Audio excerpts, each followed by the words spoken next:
think the greatest single vehicle for communicating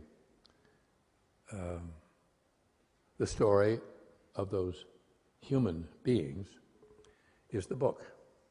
It's the written word, the literature of history. And to pass this on, to pass on to your children or your grandchildren that book that you loved when you were their age, or to take them to an historic site, let them see how much it means to you. That's what counts most of all.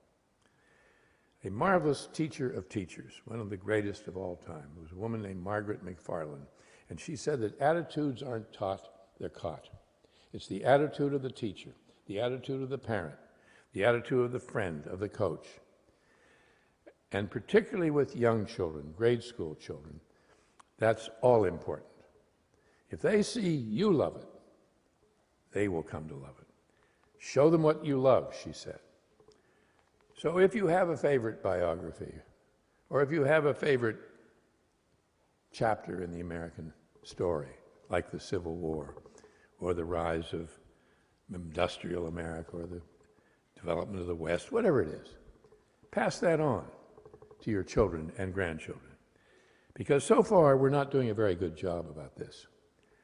And I personally think that also in teaching history, we need to bring the theater, music, art, architecture, all into the way it's taught.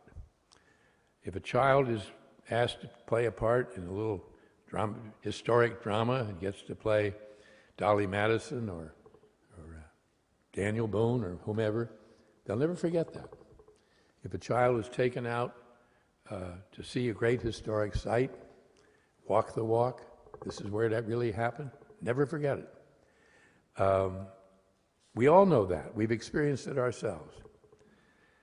And finally, I'd like to say, never, ever forget how blessed we are to have libraries where we can go in and explore to our heart's content the whole realm of ideas. One of the greatest, most interesting teachers of the last 150 years, in my view, was a woman named Charlotte Mason. She said, history ought to be seen and taught as an inexhaustible storehouse of ideas. That's what a library is. And free to the people. Free to the people.